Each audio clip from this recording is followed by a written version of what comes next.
the King Kong banging on your chest. You could beat the world, you could beat the war. You can talk to God, go banging on his door. You can throw your hands up, you can beat the clock. You can move a mountain, you can break rocks. You could be a master, don't wait for luck. Dedicate yourself and you gon' find yourself standing in the Hall of Fame. Yeah. And the world's gonna know your name. Yeah. 'Cause you burn with the brightest flame.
gone. I worked for all my life, and I had to start again with just my children and my wife. I thank my lucky stars to be living here today, 'cause the flag still stands for freedom, and they can't take that away. And I'm proud to be an American, where at least I know I'm free. And I won't forget the ones who died, who gave that right to me. And I proudly stand up next to you and defend her still today, 'cause there ain't no doubt I love this land. God bless the USA.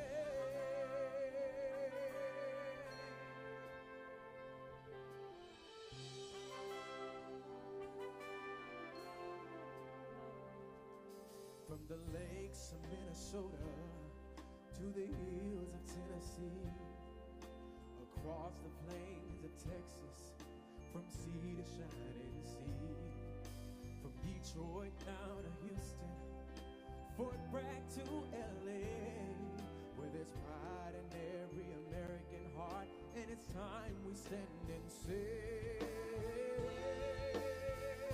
and I'm proud to be an American, where at least I know I'm free.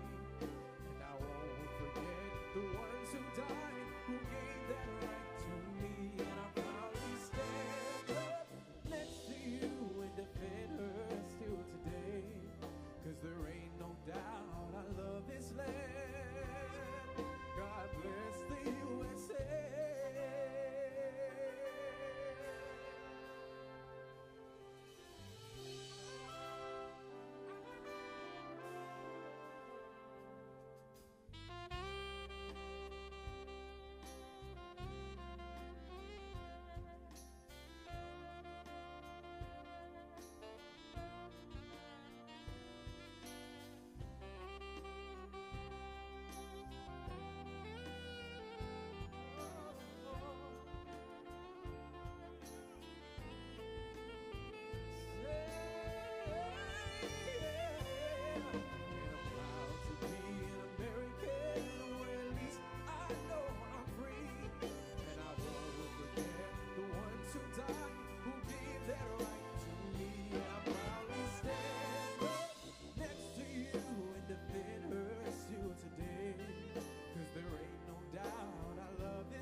sorry for everyone on this bridge.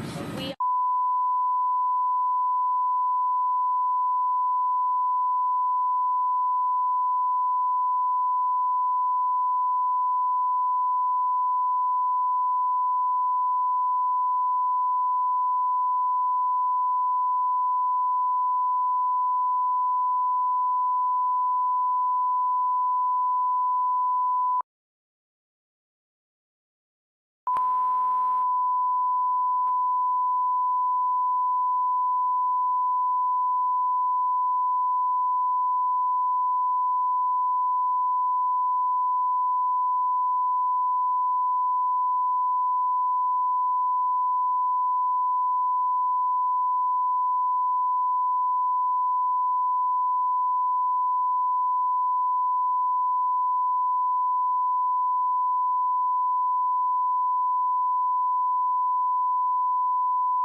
Holland DZ, Jill 40, request surface winds and drop clearance. Jill 40, Holland DZ, winds 4 knots out of the 225. I repeat, 4 knots from the 225, clear to drop.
a daughter and a son, be a lover to their mother, and everything to everyone.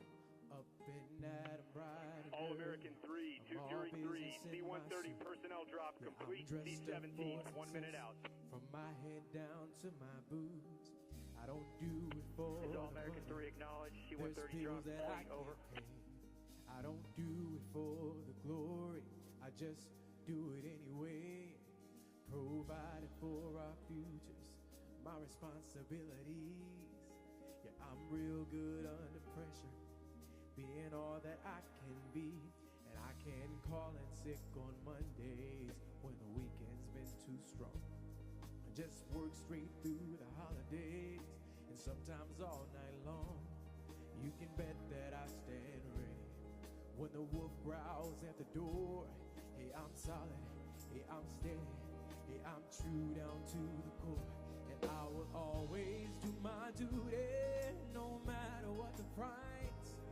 I've counted up the cost, I know the sacrifice.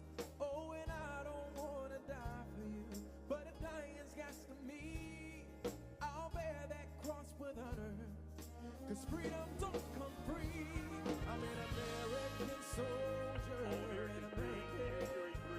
Beside my brothers and my sisters, I would probably take a stand. When liberty's in jeopardy, I will always do what's right. I'm out here on the front lines, sleep in peace tonight. American soldier, I'm an American soldier.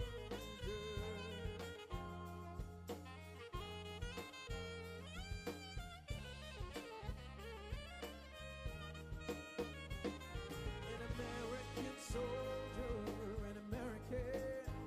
Beside my brothers and my sisters, I would probably take a stand. When liberty's in jeopardy, I will always do what's right. I'm out here on the front lines, sleep in peace tonight. American soldier, I'm an American. An American, an American soldier.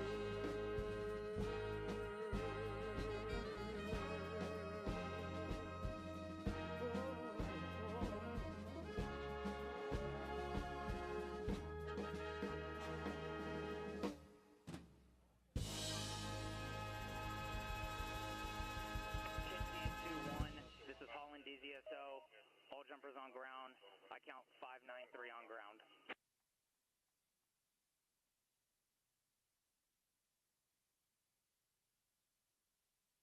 Battalion, Black 20, cancel, do not load. Special instructions at my command.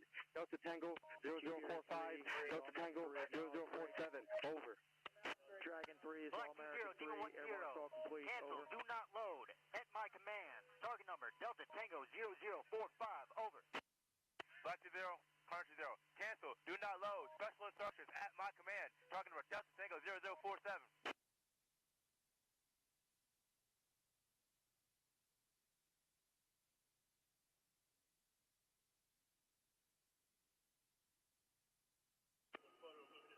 All American 3, Dragon 3, acknowledge. Airborne assault complete. Break. Black Falcon 6, Dragon 3. Let me know when conditions are set for fires mission. Over. Dragon 3, Black Falcon 6, acknowledge.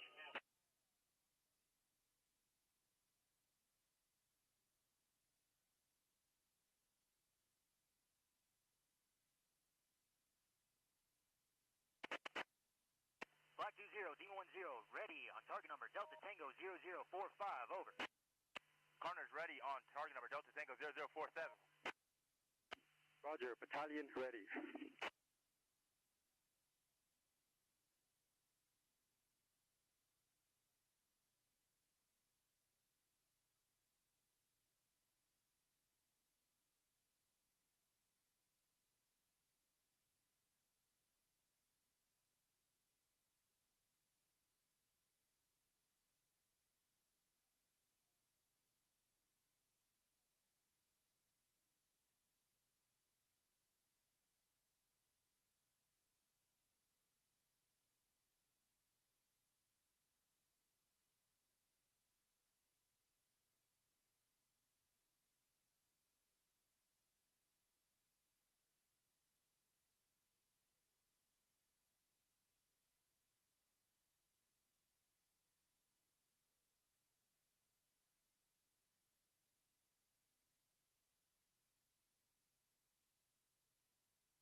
Dragon 3, this is Black Falcon 6.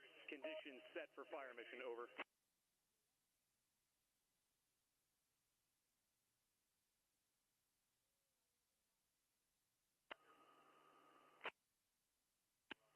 Black Falcon 6, Dragon 3, execute fire mission, over. Dragon 3, Black Falcon 6, acknowledge, break.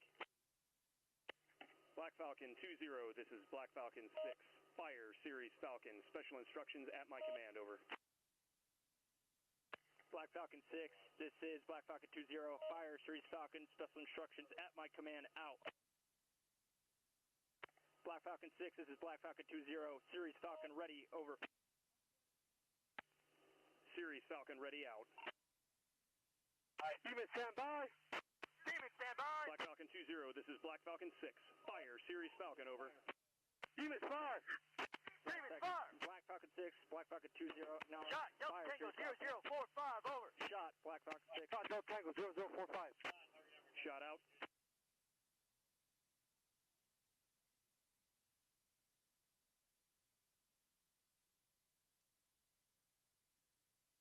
Splash, Delta Tango 0045, over. Splash, Delta Tango 0045.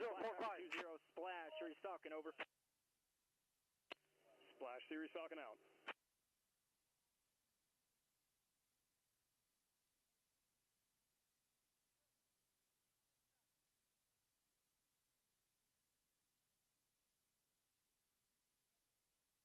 Hornet, stand by. Stand by.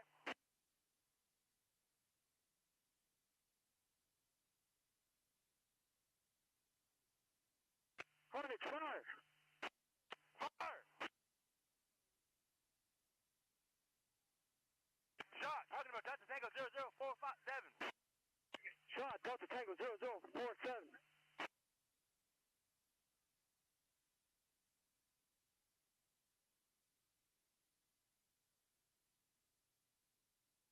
Splash, rounds complete on Delta Tango 0045, over.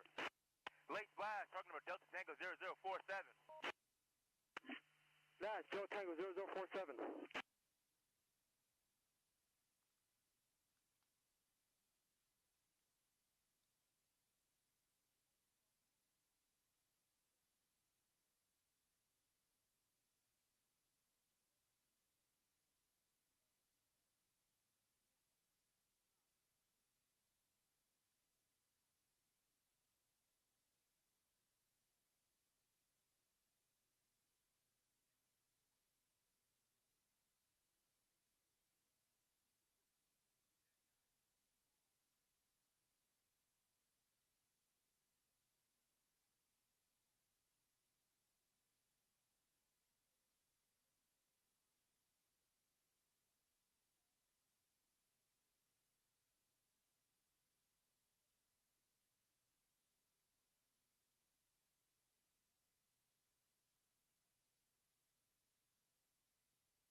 Carnage rounds complete on target number Delta Tango 0047. Round complete, Delta Tango 0047. Series Falcon, over. Rounds complete, Series Falcon out. Black Falcon 2-0, this is Black Falcon 6. End of mission, Series Falcon, 1 infantry platoon and 3 BMPs destroyed, over. Black Falcon 6, this is Black Falcon 2-0. End of mission, Series Falcon, 1 infantry platoon and 3 BMPs destroyed, out. Dragon 3, this is Black Falcon 6. End of mission on Series Falcon, over.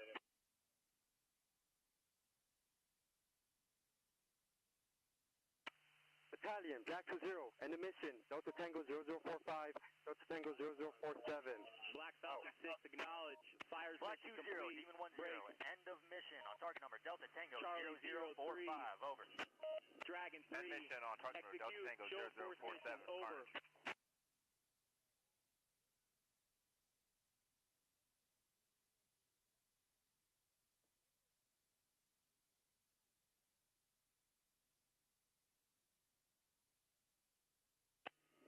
Dragon 3, Charlie 03, Coyote show of force pushing now.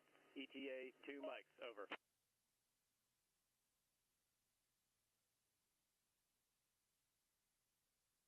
Coyote 41, Dagger 99, you are approved. Show of force, 252 degrees, 3 AGL.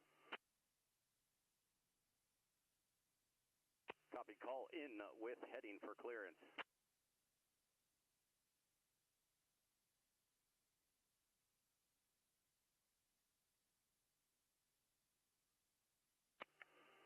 Continue from IP Falcon.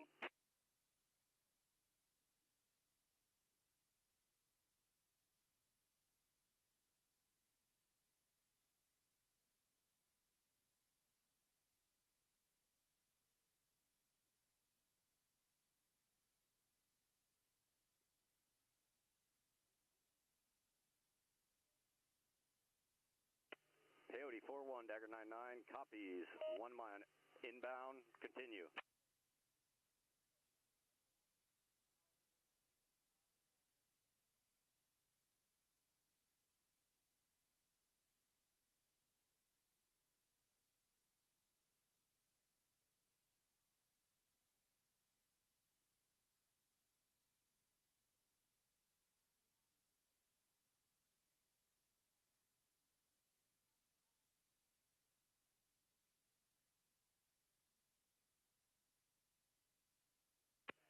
Coyote 41, Dagger 99, visual, good heading, call wings level.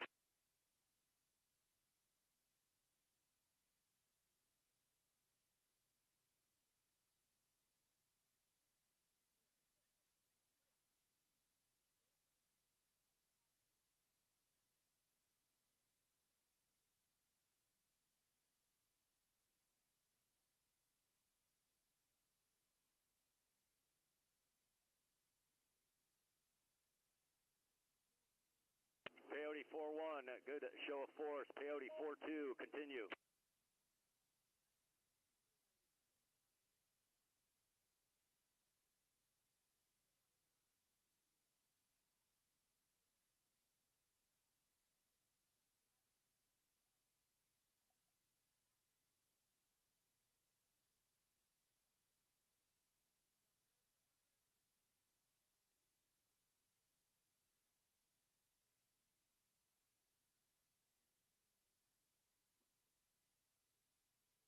Coyote 42, copy, left pole, clear the airspace.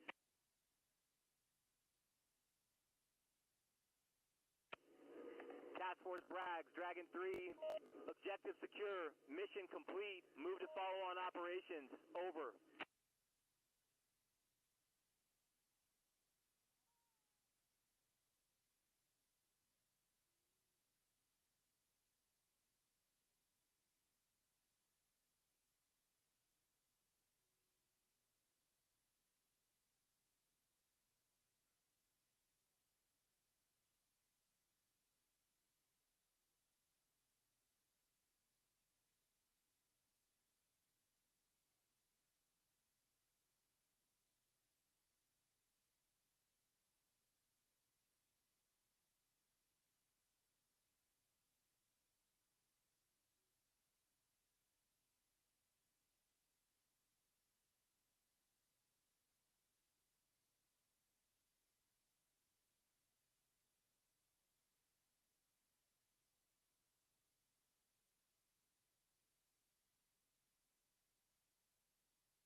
There's a lot of men dead, so we can sleep in peace at night when we lay down our head.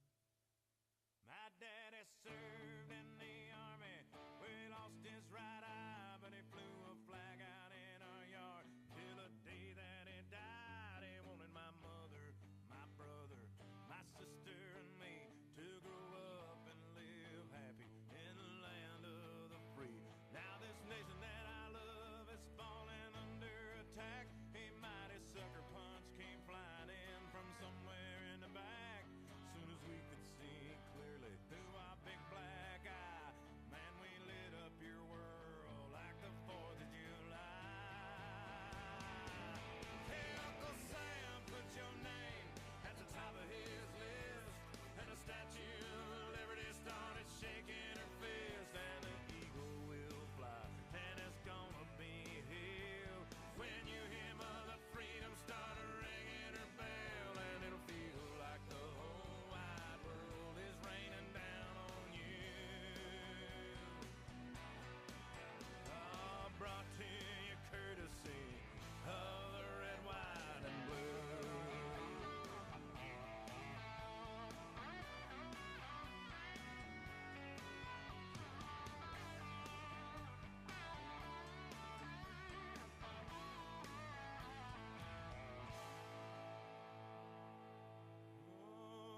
Justice will be served and the battle will rage. This big dog will fight when you rattle his cage. And you'll be sorry that you mess with the U.S. of A. 'Cause we'll put a boot in your ass, it's the American way. Hey, Uncle Sam, put your name at the top of his list, and the Statue of Liberty started shaking her fist, and the eagle will fly, and it's gonna be hell when you hear Mother Freedom start ringing her bell, and it'll feel like the whole wide world is raining down on you. Oh,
Ladies and gentlemen, please welcome the 29th Secretary of Defense, Pete Hegseth.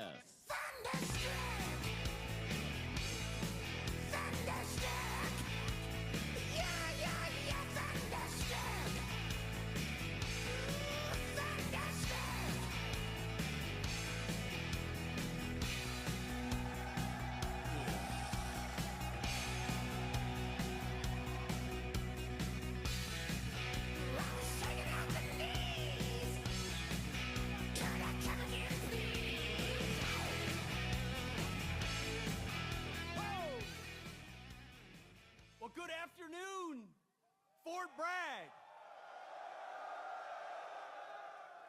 It is Fort Bragg, isn't it? Let me tell you, what a privilege it was to be just a few miles away from here, watching a sheer demonstration of military power from the All-Americans.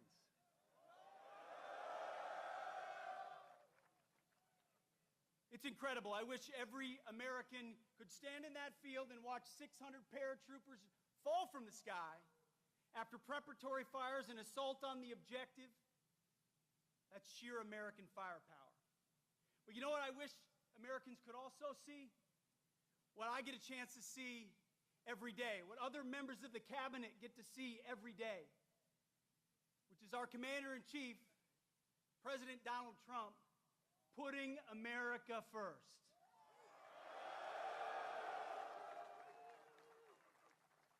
It doesn't matter the situation, whether he's meeting with foreign leaders, we're meeting in the Oval Office, or he's talking to soldiers. He's the same leader we know and love. He's laser focused on America first, on peace through strength, and on supporting our American warfighters and vets.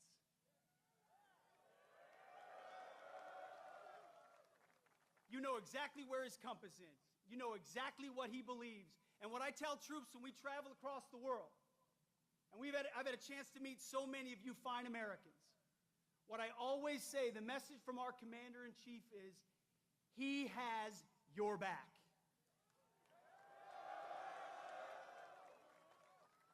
That matters. Let me tell you, I've been, not that long ago, in shoes and boots similar to yours.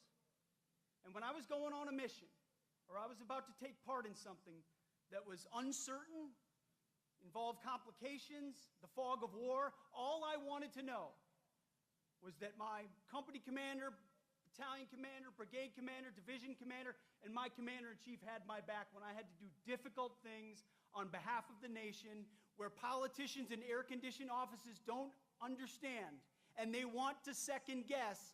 President Donald J. Trump has your back.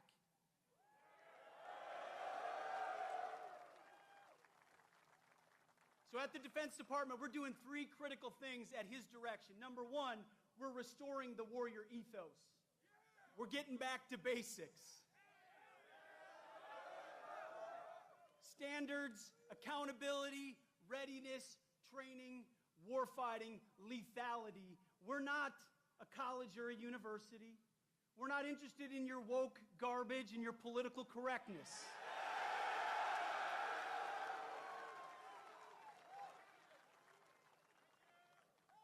We're warfighters who close with and destroy the enemy on behalf of our nation when we come home to those we love, because we don't fight because we hate what's in front of us.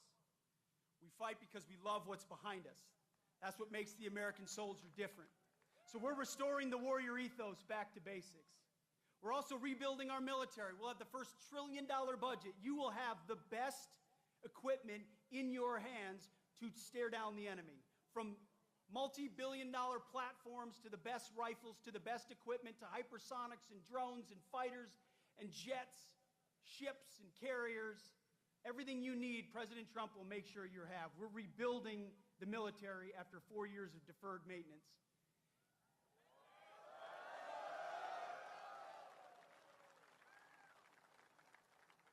And finally, we're reestablishing deterrence. Our allies know that we stand with them, and our adversaries know what we are capable of doing to them, so that we can maintain peace through strength. President Trump seeks peace. He wants peace. So do I. So do you. For our families, for our kids and our grandkids. But those who long for peace must prepare for war. And that's something the 82nd Airborne, America's 911, does every single day. So it's an absolute honor to be your 29th Secretary of Defense. You have my pledge that every single day our focus is on you and your mission and having your back. And you're about 1 minute away from hearing from your Commander-in-Chief, President Donald Trump. God bless you and God bless our nation.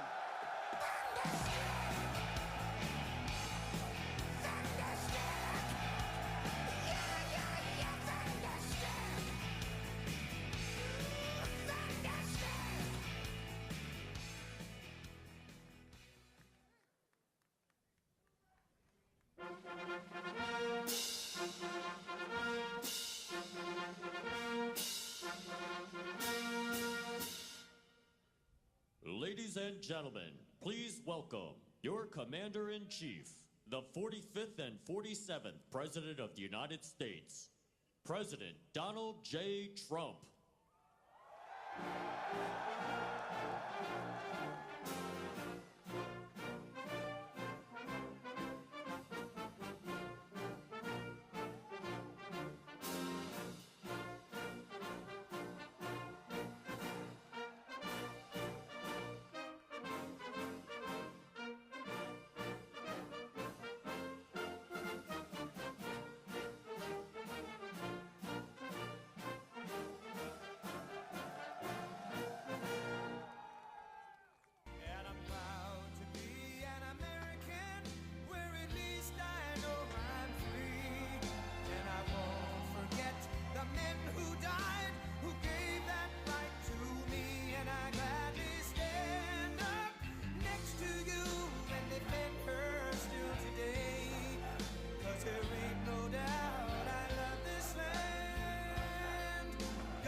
From the lakes of Minnesota to the hills of Tennessee, across the plains of Texas, from sea to shining sea, from Detroit down to Houston and New York to LA, where there's pride in every American heart, and it's time we stand and say that I'm proud to be an American, where at least I know I'm free. And I won't forget the men who died, who gave that right to me. And I gladly stand up next to you and defend her still today. 'Cause there ain't no doubt I love this land. God bless the USA.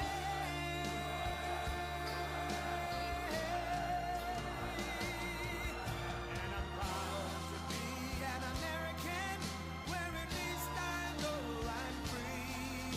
And I won't forget the men who died, who gave that right to me. And I gladly stand up next to you and defend her still today. 'Cause there ain't no doubt I love this land. God bless the USA.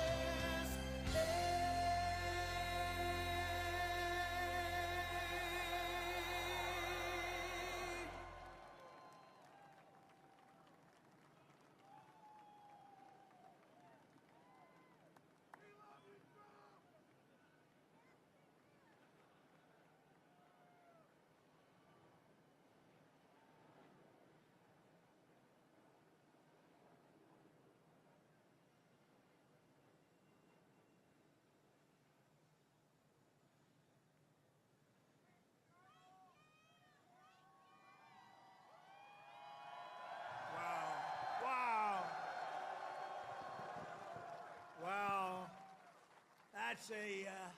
That's a beautiful sight, and it's a beautiful sight to be with you in a place called Fort Bragg.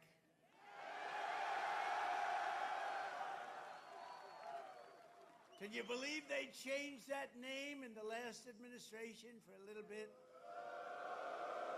But we'll forget all about that. Well, we're going to forget all about it. I want to just say God bless the U.S. Army and God bless the USA. Great place, great group. I want to thank so many incredible soldiers and paratroopers, pilots, warriors for that awesome display of pure, unrivaled American military might. I just saw something that was crazy. You don't want to mess. I've been saying a long time, we have the best. Nobody even comes close, but they just gave me a display that you might be lucky not to see it because it's a little scary. It was beautiful to watch. Let's hear it for the Army Special Operations and Command and the 82nd Airborne Division and the 18th Airborne Corps. What a show it was and what a show it continues to be. And Saturday is going to be a big day in Washington, D.C. You know, a lot of people said, we don't want to do that. I say, yeah, we do.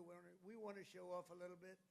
You know, recently other countries celebrated the victory of World War I. France was celebrating, really. They were all celebrating. The only one that doesn't celebrate is the USA, and we're the ones that won the war. Without us, you'd all be speaking German right now. Maybe a little Japanese thrown in. But we won the war. And we don't celebrate, but we're going to celebrate on Saturday, and we're going to celebrate from now on. We're going to celebrate our greatness and our achievements. This week we honor 250 years of valor and glory and triumph by the greatest fighting force ever to walk the face of the earth, the United States Army. For 2.5 centuries, our soldiers have marched into the raging fires of battle and obliterated America's enemies. There's never been anything like it. There's never been a force like this. And I rebuilt it. I gave you so much money for 4 years. It was crazy. And we just approved our largest budget for military operations, over $1 trillion. We've never even come close. But our army has smashed foreign empires, humbled kings, toppled tyrants, and hunted terrorist savages through the very gates of hell. Our soldiers do not rest until they win. You know that better than anybody. From June 1775 to June 2025, those foolish enough to challenge America's army have been met with unyielding strength, unbreakable spirit, and unstoppable, overwhelming force.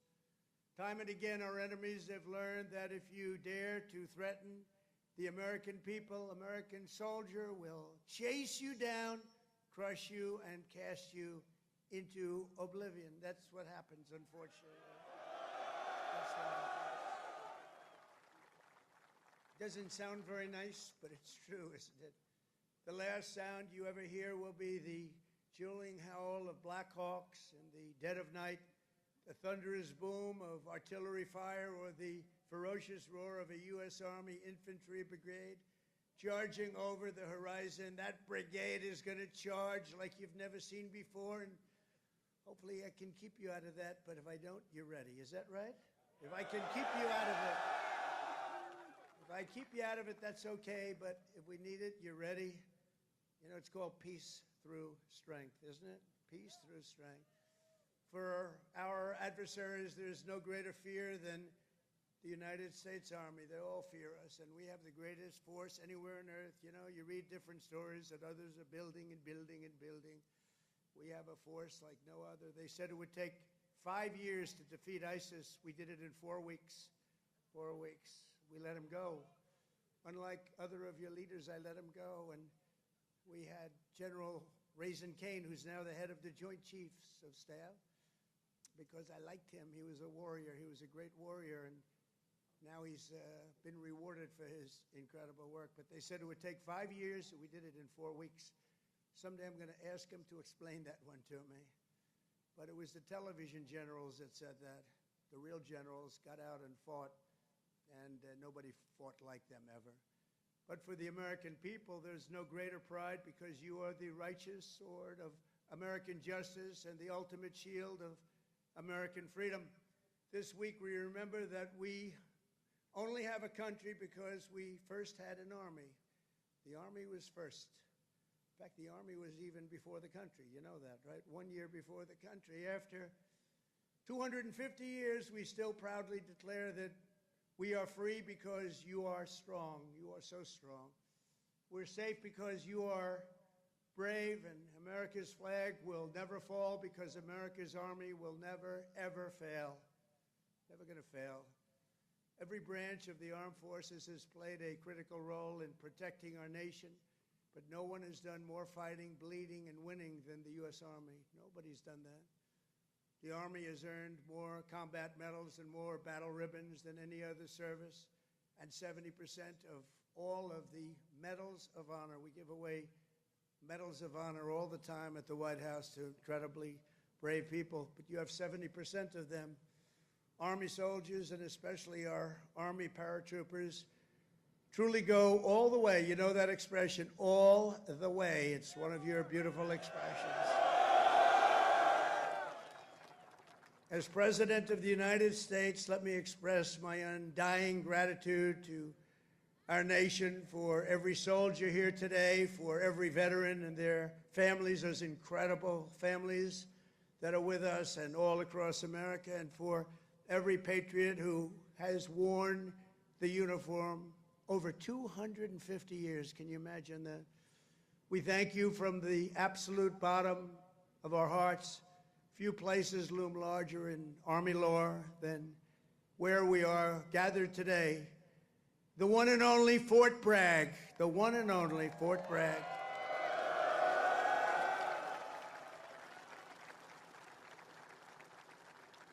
But remember, it was only that little brief moment that it wasn't called Fort Bragg. It was by the Biden administration, not Trump. I had nothing to do with it. We got it changed.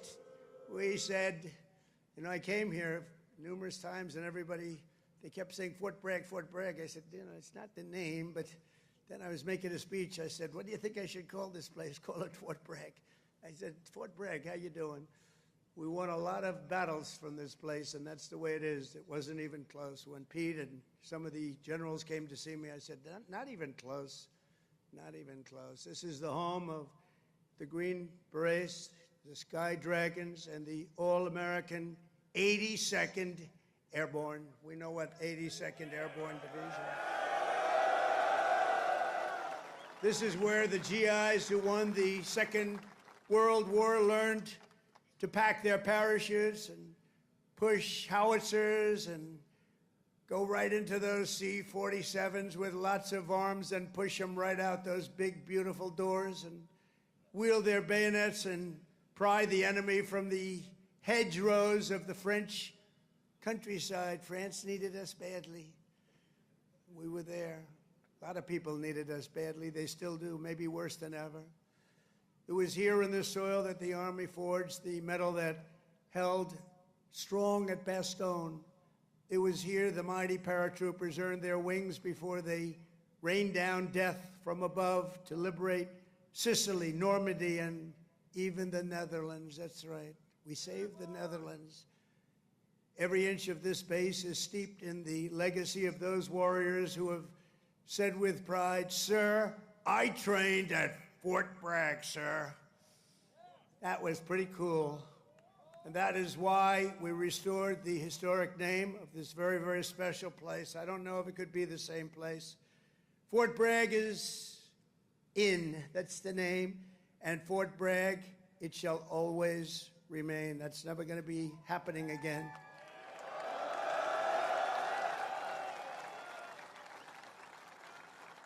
And for a little news for the fake news back there, the fake news. Ladies and gentlemen, look at them. Look at them all. Oh, yeah, what I have to put up with.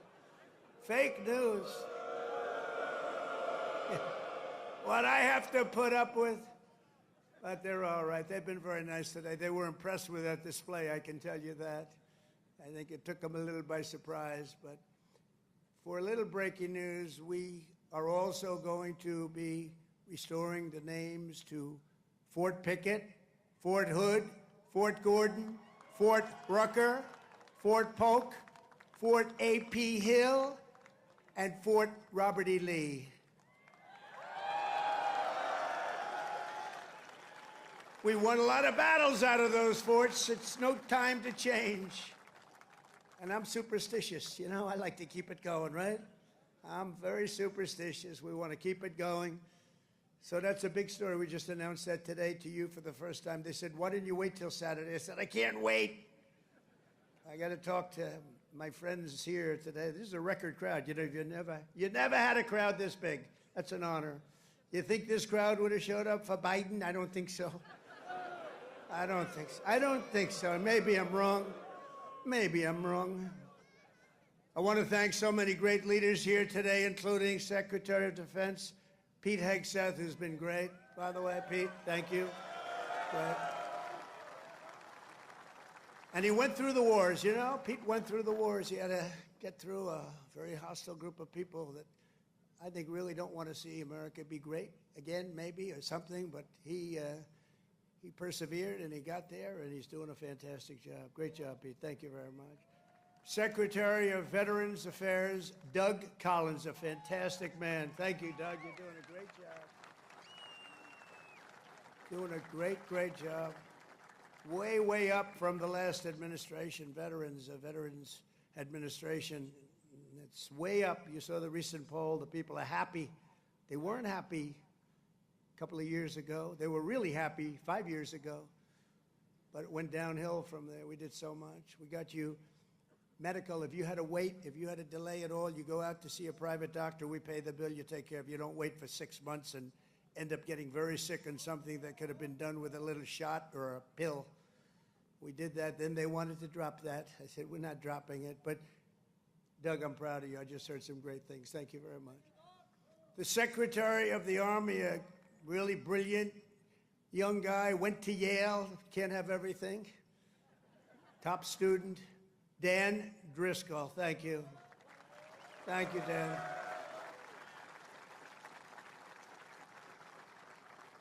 And we have your senators, Senator Ted Budd and Senator Tom Tillis. Thank you, fellas.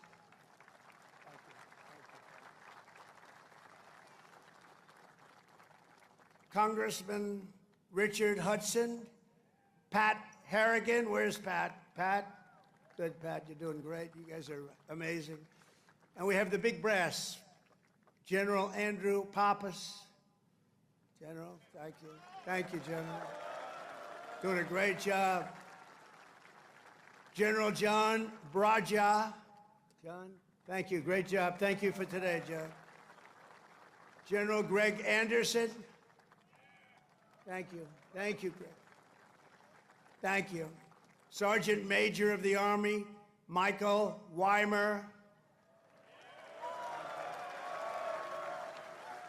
And before going further, I want to say a few words about the situation in Los Angeles, California. Have you heard of the place? Where I've deployed thousands of National Guard troops and hundreds of Marines to protect federal law enforcement from the attacks of a vicious and violent mob.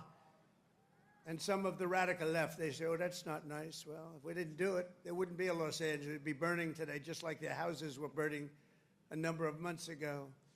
Generations of Army heroes did not shed their blood on distant shores only to watch our country be destroyed by invasion and third world lawlessness here at home, like is happening in California. As Commander-in-Chief, I will not let that happen. It's never going to happen. What you're witnessing in California is a full-blown assault on peace, on public order, and on national sovereignty carried out by rioters bearing foreign flags with the aim of continuing a foreign invasion of our country. We're not going to let that happen. Remember, millions of people were allowed to come into our country totally unchecked and unvetted by stupid people or radical left people or sick people. But regardless, open border policy, the dumbest policy yet. I would say even dumber than men playing in women's sports, transgender for everyone. Even dumber than that. They're hurling bricks and cinder blocks at law enforcement. Did you see they're breaking up the sidewalks and the curbs, breaking it up with big, strong hammers? These guys are professionals. These are not amateurs. They're breaking it up because they took the bricks away from them. They came in with bricks, red bricks, that they could throw at our military and at the police in L.A., who are very good, but they weren't aggressive like our soldiers. Our soldiers really were aggressive, but they all worked together. But they came in with bricks, they were taken away, and they had hammers. Oh, wow, how did that happen? And they're pounding the sidewalk. I said, what the hell is he doing?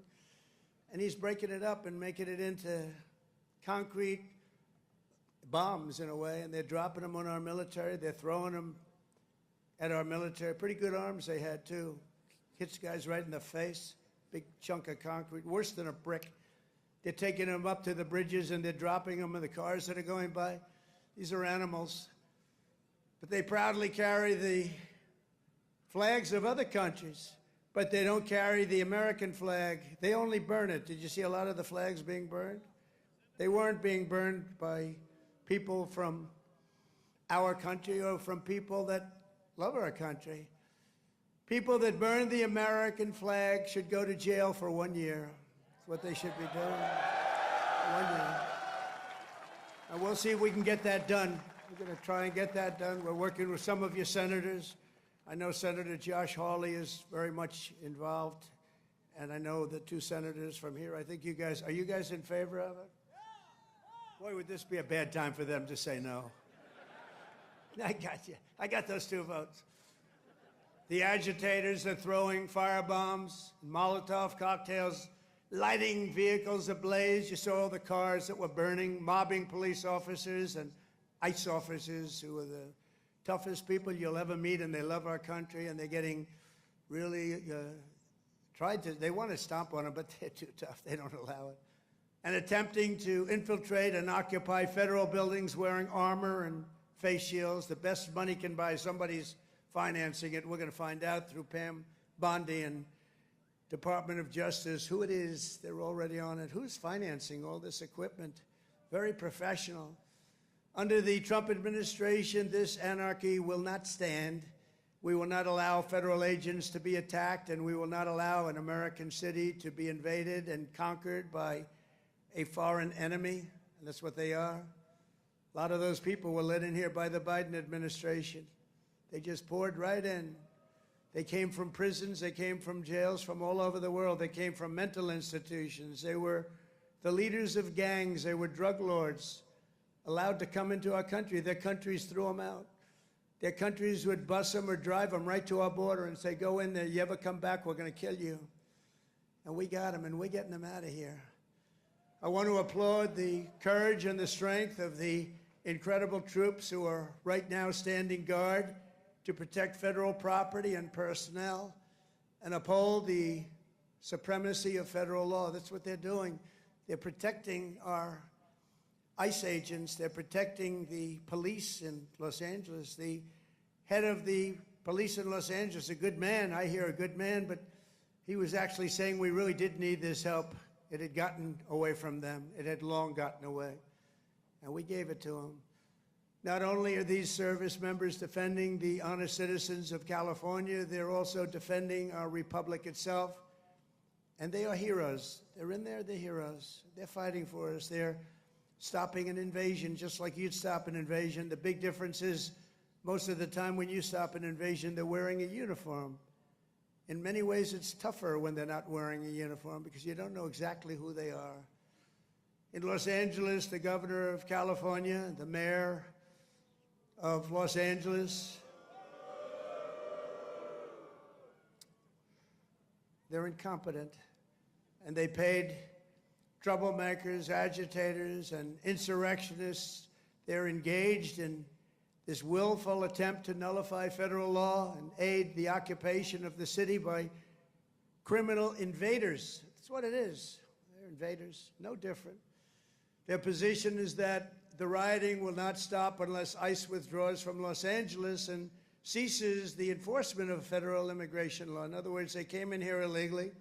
Many of them came out of prisons and jails, the most heinous people. They came from all over the world. They came from the Congo in Africa. They came from Asia. They came from the prisons of these places. They were put into the United States and allowed to stay here because we had a grossly, grossly unfit president who listened to whoever was operating the auto pen. And they allowed these people to stay. And by the way, I've known this guy for a long time. He was never the sharpest bulb. But you know what he was? He wasn't a radical left lunatic. He never dreamt about open borders. He never said that when he was of sound mind, which actually was a very long time ago. So sad what they've done to our country. I will say that without question, however, you're seeing the financial numbers. We've now got the hottest country anywhere in the world. And 6 months ago, it was the coldest country. We're being laughed at all over the world. I was in Saudi Arabia, Qatar, UAE. We brought back $5.1 trillion into our country. And all three leaders, they're great leaders, all three said, you know, you are presiding over the hottest country anywhere in the world. And they said the exact same thing. They said 6 months ago, it was the coldest country. I'll tell you, it changed on a date. You know what November 5th was? It was the election of a president that loves you. And that's when it all changed. That's when it all changed. Within the span of a few decades, Los Angeles has gone from being one of the cleanest, safest, and most beautiful cities on earth to being a trash heap with entire neighborhoods under the control of transnational gangs and criminal networks. It's horrible what's happened so quickly. As the entire world can now see, uncontrolled migration leads to chaos, dysfunction, and disorder. And you know what? They have it in Europe, too. It's happening in many of the countries of Europe. They don't like it when I say it, but I'll say it loudly and clearly. They better do something before it's too late. Very simply, we will liberate Los Angeles and make it free, clean, and safe again. It's happening very quickly. The one big, beautiful bill, you've heard about it. We call it the one big, you know, I was on one of the television shows, I think Deface the Nation. Ladies and gentlemen, Deface the Nation. It's actually called Face the Nation for those of you that are smart enough not to know, because you're better off not knowing. But I was on one of the shows, and I said, we got to get a great bill. They said, would you like it to be one bill, or would you like it to be 7 or 8 bills? They said, I want one big, beautiful bill. And the Republican Party liked that statement. They call it one big, beautiful bill, so that's good. And that's what it is. It's great. And it's currently before Congress. It provides all necessary funding for ICE, for Border Patrol, and for the Department of Defense. And I told you at a level that we've never had before, over $1 trillion. We better get that bill approved. Otherwise, your helicopters and your planes and your equipment's going to start to look a little bit old, General. You better push your favorite congressman. You better push these 2 senators. I think they're in good shape, however. But we got to get it approved. And those congressmen by you are all 100%. I don't even have to talk to them. They've been so great. So I want to sign this into law immediately. And with the signing, so many great things will happen to our country. No tax on tips. Think of that. No tax, seniors on Social Security. No tax on overtime. They're going to pay for themselves. And if you get a car, and if you borrow money to buy the car, we're going to let you deduct the interest payment if it's a new car made in America. Only if it's made in America. If it's made in Japan or China or any place else, we're not really interested in your deduction. I was elected winning all 7 swing states, the popular vote by millions and millions of votes, and all counties throughout America by 2,750 to 525. That's what I call a big number. But this is a mandate from the people to restore the sovereign borders of the United States, and that is exactly what we're doing. Not only the borders, the financial institutions, and our country itself, we will not be deterred, and the mob in Los Angeles or anyone else, anywhere else, will not succeed. They don't even have a little chance. And I will be calling you early as I see this happening because, you know, in theory, I guess you could say a governor could call, but they don't call. They let their city burn, like in Minneapolis with this guy who ran for vice president against J.D. That was a good debate, J.D. against this guy. Remember how bad he was? That was one of the, I said, J.D., there's never been a man like you're competing against. This is the worst. I think he's running for president, too. Can you believe it? But he's a radical left lunatic, and I'll never forget in Minnesota, that city was burning down. Minneapolis was burning down. It was going to burn to the ground, and he wouldn't call the guard. And I waited for a long time, and I called the guard, and I saved it, but I wish I would have called it the first day. And I said, you know, if this ever happens again, because I was thinking about running because the election was rigged and stolen, we all know it. I said, we're going to run again, and if I win, which I hope, remember, we're going to make it too big to rig. But we did. We won by millions and millions of votes. So beautiful to watch. That was such a beautiful, 9:02 in the evening. They said, ladies and gentlemen, Donald Trump is projected to be the winner. I said, well, you think that was easy? I don't think these ladies from North Carolina think it was easy. You know, they followed me. I don't know what happened to their husbands. They're married to very nice people. But they've been to, what, 138 rallies? They said more. And they're from North Carolina. It's nice that we have one nearby finally, right? They go all over the country. I don't know what the hell's going on, but they're great. They're North Carolina, beautiful, wonderful women, and we appreciate it. Like 130 rallies or some crazy number. Are your husbands satisfied with that? Are they okay? Oh, here he is. He showed up. One of them showed up. That's great. Congratulations. Great women, actually. The great patriots. We will use every asset at our disposal to quell the violence and restore law and order right away. We're not going to wait 7 days and 8 days and wait for a governor that's never going to call and watch cities burn. And let me tell you, if we didn't do this, Los Angeles would burn. It would be burning to the ground right now, just like their houses burned to the ground just a few months ago. And the only flag that will wave triumphant over the streets of Los Angeles is the American flag. So help me God. The American flag is the one that's going to wave triumphantly over the streets. And now let's get back to the true reason we're here today, celebrating 250 years of unbreakable Army courage.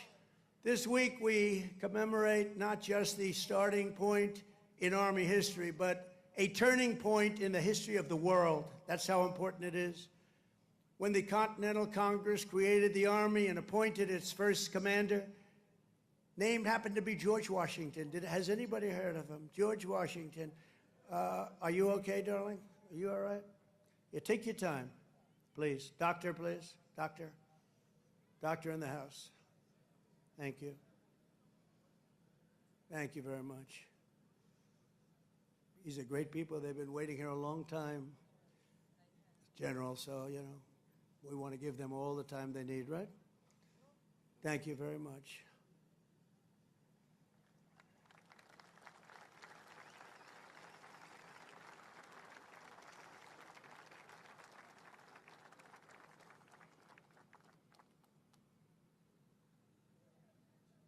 Greatest people in the world. They are amazing.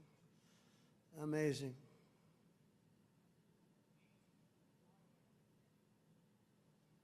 Oh, good. Thank you very much. Thank you.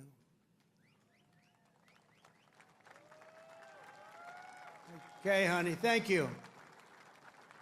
Beautiful young person. Beautiful young person. We have a lot of young people. You know, they have. We won young people, old people, and everything in between. It's sort of nice. Remember they used to say, but Trump doesn't have the young people. We won everything. Thank you very much, Doctor. Great job. When the Continental Congress created the Army and appointed its first commander, General George Washington, they sent the fierce spirit of a free nation into battle under a rallying cry that echoes to this day, "Give me liberty or give me death." Have you heard of it? Quite a beautiful statement. Think of what that means. Give me liberty or give me death. I know exactly what that means. Just 3 days after the birth of the Army, the great patriot, founding father, Dr. Joseph Warren, was on the front lines as a soldiers stood totally outnumbered and outgunned at Bunker Hill. They had a group of soldiers against them that was supposed to be, in that day, unbeatable. Warren's mother had begged him, "Son, please don't do it." She said, "Please, please don't do it. Don't risk your life for even the patriot cause, please." And he replied, "Wherever danger is, dear mother, there your son will be. I will either set my country free or shed my last drop of blood to make us so." So beautiful. So the words are so beautiful. At Bunker Hill, Warren kept his vow, fighting and fighting and fighting and loving his country until he fell, drenched in blood, and gave his life at the very young age of 34.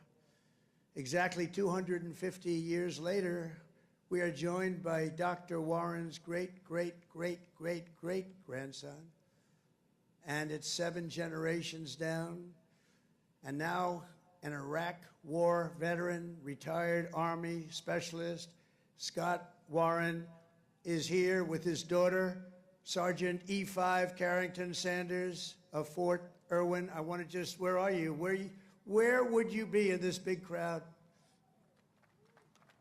Thank you very much. What an honor.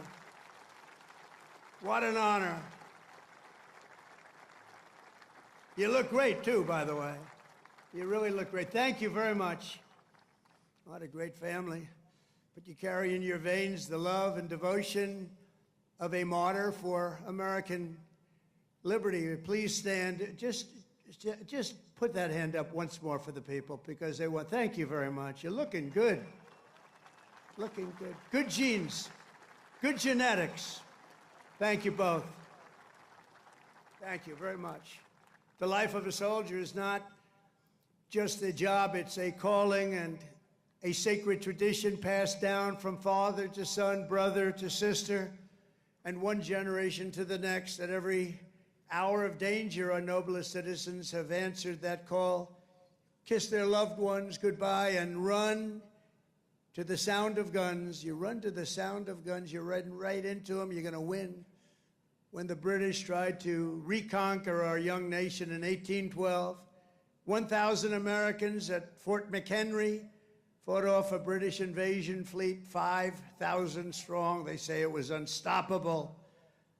Lieutenant Francis Scott Key, you all heard the name, watched from Baltimore Harbor as the Army kept Old Glory flying high.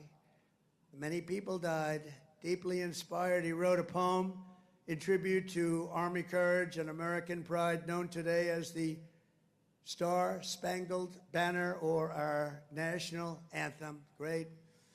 8 generations later, we're joined by a descendant of Francis Scott Key, who has spent 2 decades in uniform, Major Kyle Key of Army National Guard fame. Please, Major, where are you, Major? Thank you. Thank you. Looking good, too. What's going on here? These guys they all come from a very fine strain of blood. That's great genetics is right. Thank you both very much. Major Key, thank you for helping to keep this incredible land of ours free and the home of the brave, and that's what it was. Through the decades that followed, the Army conquered the great frontier, won the war that restored our nation and broke forever the chains of slavery. A generation later, the Army's Rough Riders stormed up San Juan Hill with Colonel Theodore Roosevelt and swept the last foreign empire from the American hemisphere, forever swept. In World War I, our doughboys fought bravely in the Valley of the Marne and in the Argonne. There in 1918, a devout Tennessee Christian named Alvin York, you know that name, charged across an open field towards the German machine guns. They were firing at levels at that time that nobody had ever seen before. They were knocking down everything in their way, including giant trees were coming down. The enemy mowed down more than half of his platoon almost immediately. The platoon was going down like nobody's ever thought possible. But York pressed on into the jaws of death. He slayed German after German and returned with 132 prisoners from behind the enemy lines. And he had the option of killing them, and he didn't want to do that. And that's okay, isn't it, right? It's okay. But he brought 132 back. And his actions and the actions of that great day, that crazy but great day, Sergeant York earned the Congressional Medal of Honor and became one of the most famed and decorated heroes of the First World War. Very famous, actually, because of the movie that was made. And we're joined today by Sergeant York's grandson, Army Colonel Gerald York. Gerald? Thank you. Thank you, Gerald. Thank you very much. It's a great honor to have you. Thank you, Gerald. At his grandfather's funeral in 1964, Gerald was told by the command sergeant major of Fort Bragg that it was about time he joined the Army.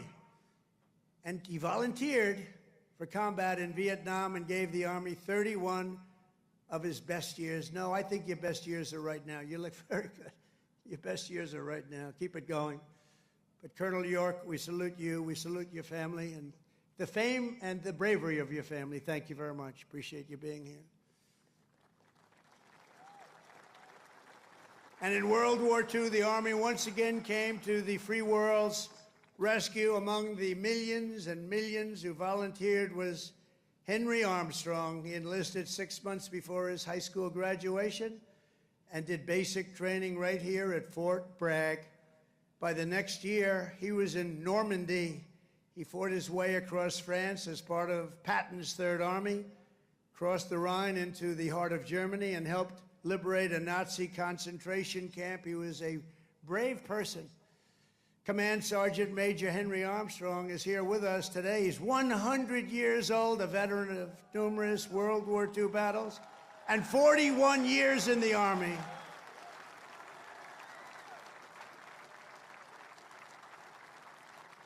Thank you. Wow. These are great, amazing people. Thank you very much. Great. Thank you very much. He's joined by his grandson, Army Major Dennis Armstrong. Dennis, I assume that's you, right? Thank you, Dennis. And Dennis's wife, Captain Shelley Armstrong. They love the military, and they love our country. Thank you very much. Shelley, thank you very much. Appreciate it. And their son, Tanner. Where's Tanner? Let me see. Oh, he looks good, too. They all look good. Tanner might look the best, actually. Thank you very much. Who's an active duty staff sergeant in the 82nd Airborne right here in Fort Bragg. He could right now run for office, I think. He's very popular. In Korea, our warriors held the front line in the battle against communism and liberated millions and millions into the light of freedom. To Vietnam, we sent some of the toughest men who ever wore Army boots and olive drab. One of them was Joe Marm of Pennsylvania. He was 23 years old when his platoon was ordered to rescue soldiers surrounded by the enemy in the Battle of Ia Drang. Lieutenant Marm charged into heavy fire, killing 4 enemy soldiers in the brush before sprinting across 40 yards of open field. His teammates could not believe he was doing it, actually, they said. He then tossed a grenade that killed 8 Viet Cong gunners, plunged into the trenches, and killed still more before being shot in the jaw, badly in the jaw. He successfully cleared the way for his men to save their stranded comrades, and frankly, for his men to save their own lives. He was unbelievable. For his exceptional bravery, Lieutenant Marm received the Congressional Medal of Honor and retired as an Army colonel after 30 years of service. Colonel Marm is here today with his two sons, Will and Walter, both Army Rangers. What a great family legacy. Please stand up.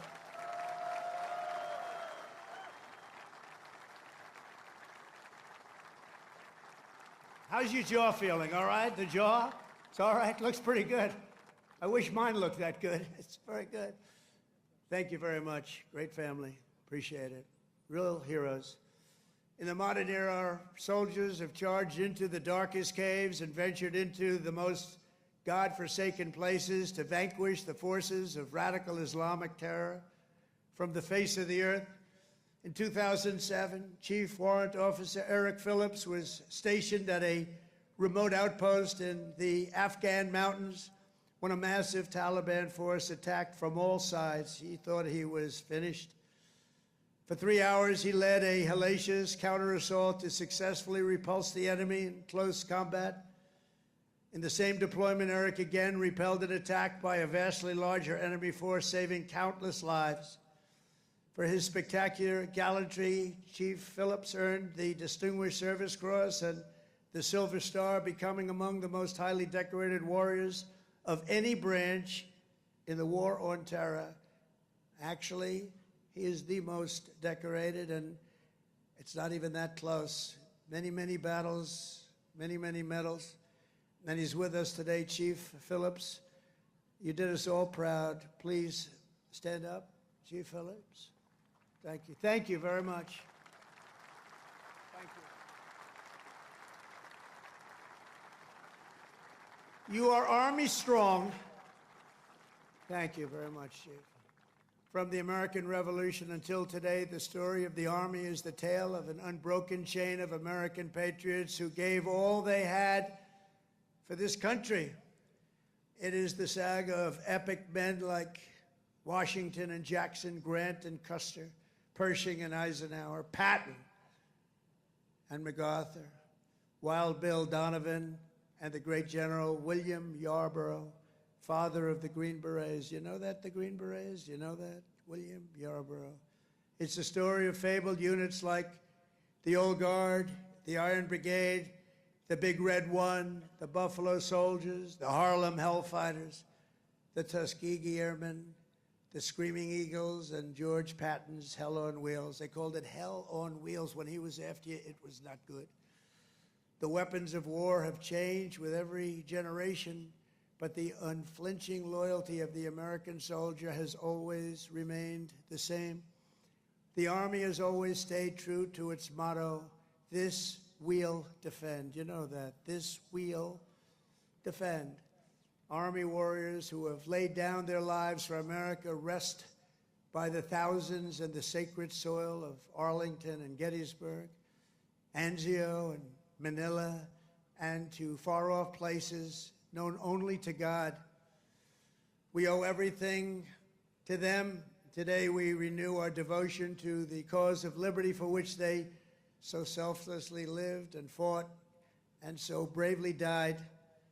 There could be no greater tribute to their memory than to prepare the Army to dominate America's enemies for the next 250 years and more than that.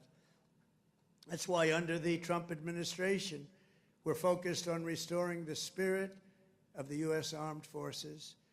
No soldier ever volunteered for the Army to be lectured about transgender diversity or inclusion. You don't want to hear that. Transgender for everybody. We don't do that. America's patriots joined the Army to kick down doors, storm beaches, kill terrorists, and win America's wars. That's what we want. And that's what you want.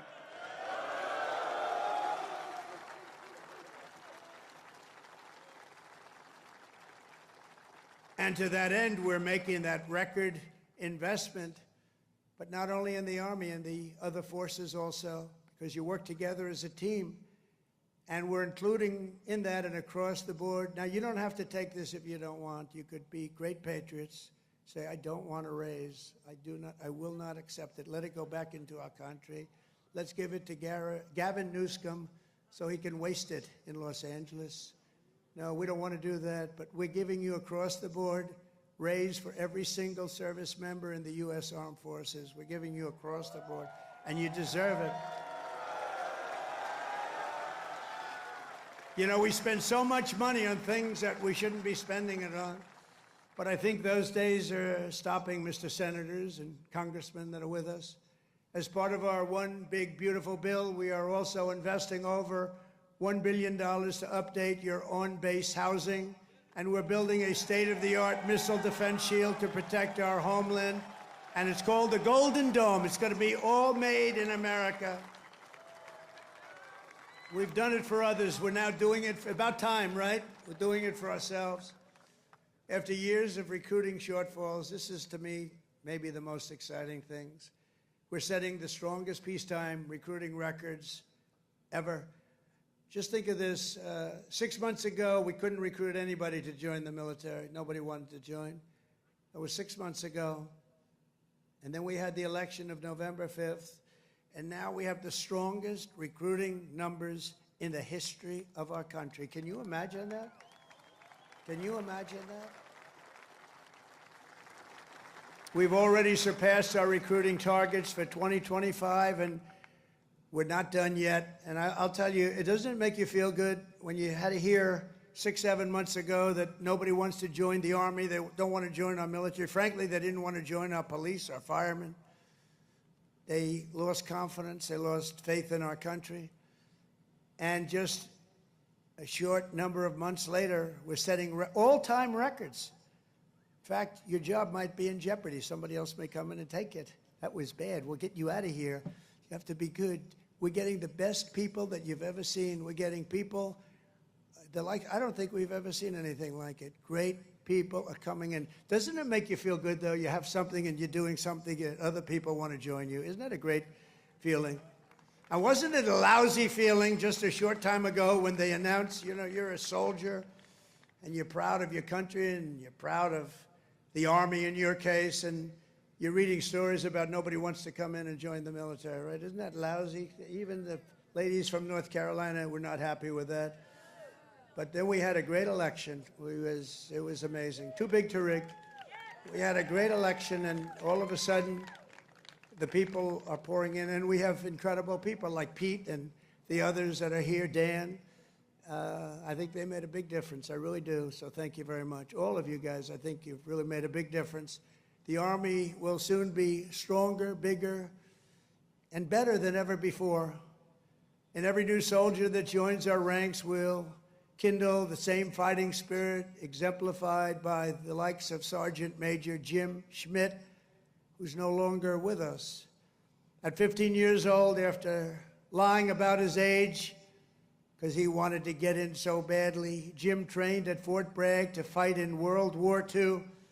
When Jim's middle school wrote to ask if he would attend his 8th grade graduation, he wrote back, "That will be impossible, as I'm rather busy now.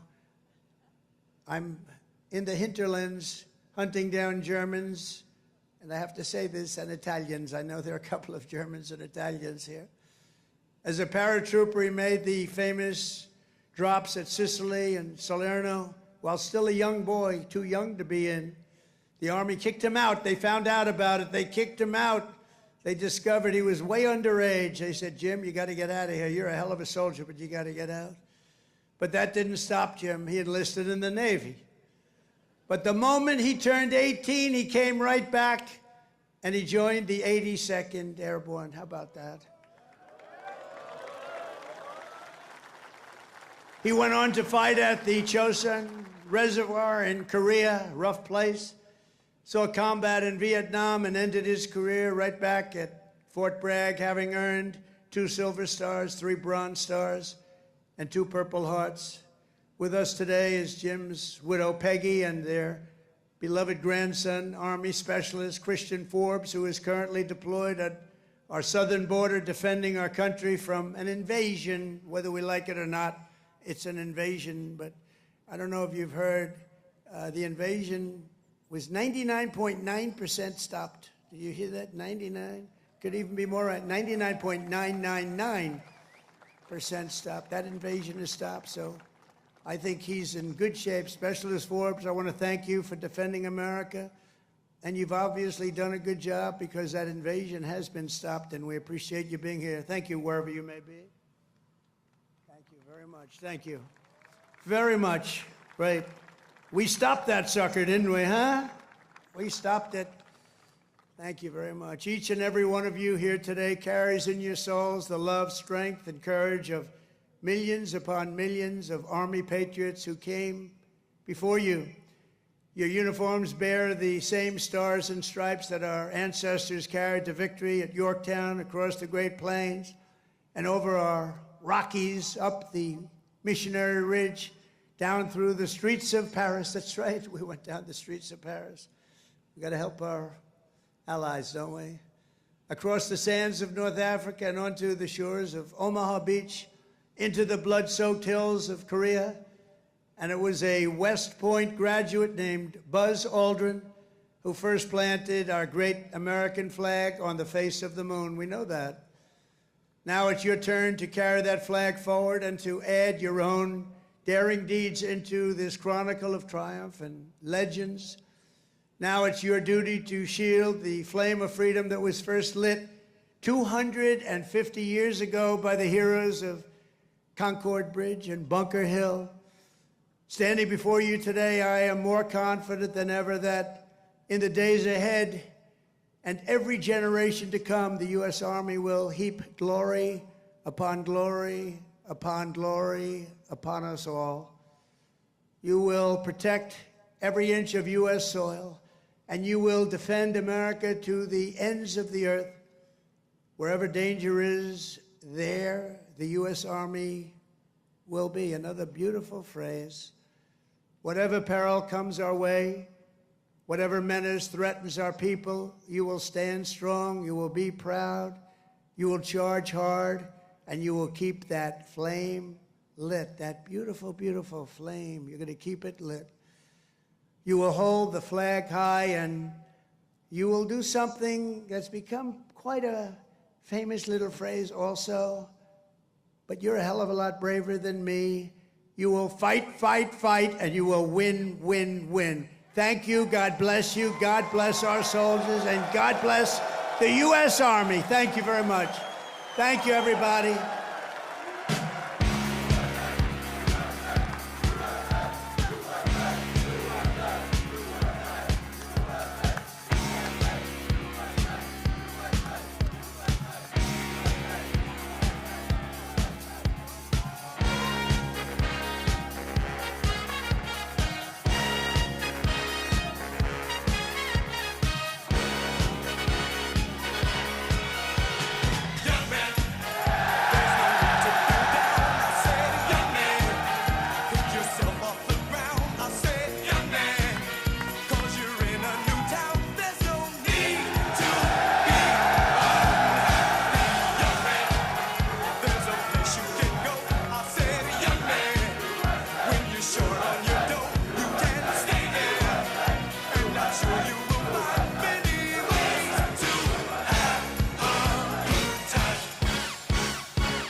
storm clouds gather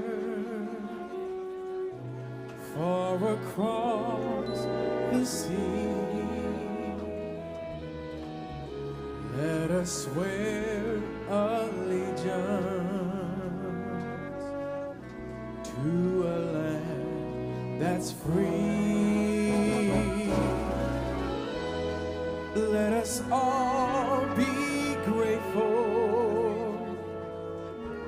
for a land so fair, as we raise our voices in a solemn prayer.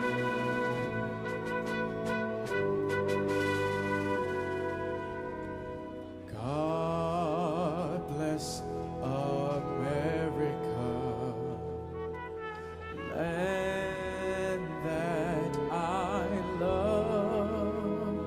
Stand beside her and guide her through the night with the light from above. From the mountains to the prairies, to the oceans wide with foam. God bless America, my home, sweet home. God bless America, my home, sweet home.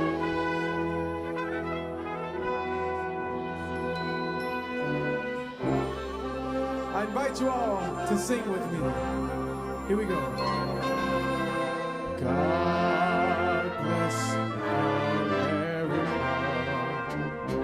land that I love. Stand beside her and guide her through the night with the light from above. From the mountains to the prairies, to the oceans wide with foam. God bless America, my home, sweet home. God bless America, my home, sweet home.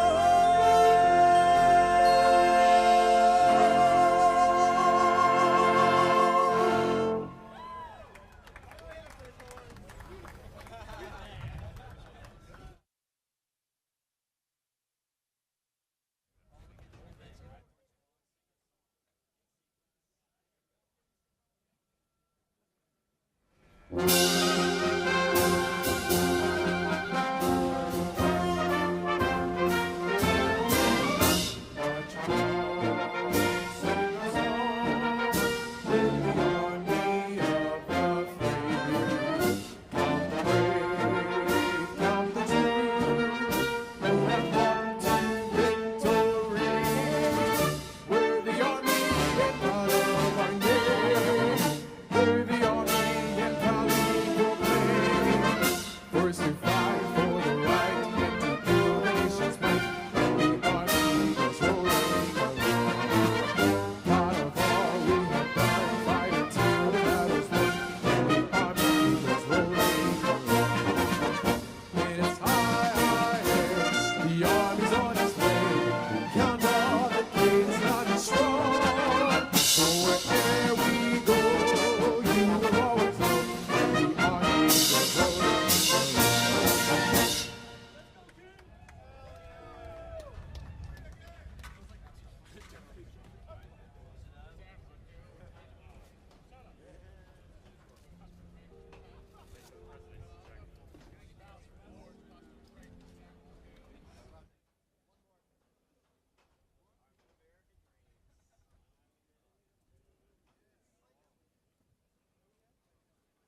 stand.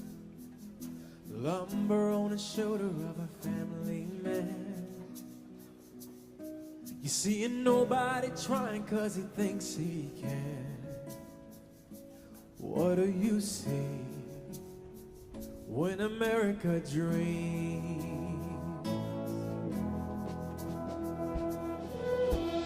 Man on the moon in '69. I see a young black preacher in a suit and tie. 200,000 people standing there quiet. What do you see when America dreams? Oh, it's more than the ground underneath our feet. Oh,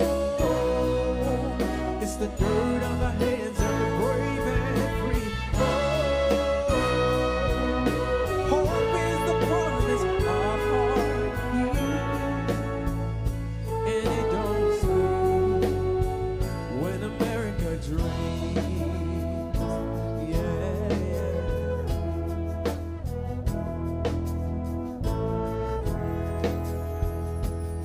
I see two young brothers were the first to fly. I see a woman on a bus saying not this time. I see a wall coming down in Germany. Well, what do you see when America dreams? Oh, it's more than the ground underneath our feet. Oh, it's the dirt on the hands of the brave and free. Oh,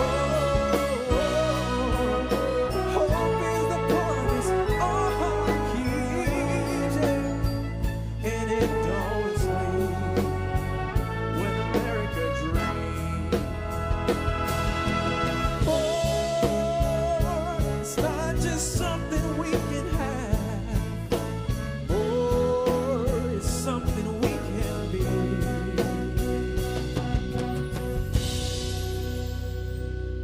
I see a brand new day when I open my eyes.